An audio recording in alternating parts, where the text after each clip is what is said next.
اللہ تعالیٰ نے یہ دنیا بنائی، اس دنیا کو مختلف چیزوں سے سجایا اور اپنی قدرت سے ہر چیز کو مناسب جگہ پر رکھا۔ اللہ تعالیٰ نے فیصلہ فرمایا کہ اس دنیا میں انسانوں کو بسایا جائے تاکہ لوگ اسے پہچان کر اس کی عبادت کر سکیں۔ اب دنیا میں انسانوں کے آنے کا سبب حضرت آدم علیہ السلام بنے۔ جنت جیسی نعمت کو کون چھوڑتا، جہاں رب کا دیدار ہوتا ہے، جہاں اللہ تعالیٰ کا قرب حاصل ہوتا ہے، جہاں اللہ تعالیٰ کا پڑوس ملتا ہے، جہاں اللہ تعالیٰ کی قدرت بلا سبب بے پردہ ظہور کرتی ہے۔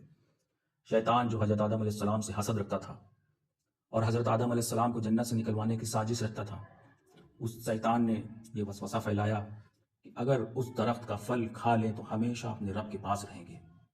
اس درخت سے دور رہنے کے لیے اللہ تعالیٰ نے حضرت آدم علیہ السلام کو یہ کہہ کر منع فرمایا تھا کہ اس درخت کے قریب بھی مت جانا، مگر اللہ تعالیٰ کے پاس رہنے کی چاہت کے غلبے اور بلا نافرمانی کے ارادے کے ساتھ بھول سے اس درخت کا پھل کھا لیا حضرت آدم علیہ السلام نے۔ حضرت آدم علیہ السلام کی بھول اور اجتہادی خطا دنیا میں ایک ایک انسان کی زندگی کا سبب بن گئی۔ واہ رے میرے اللہ!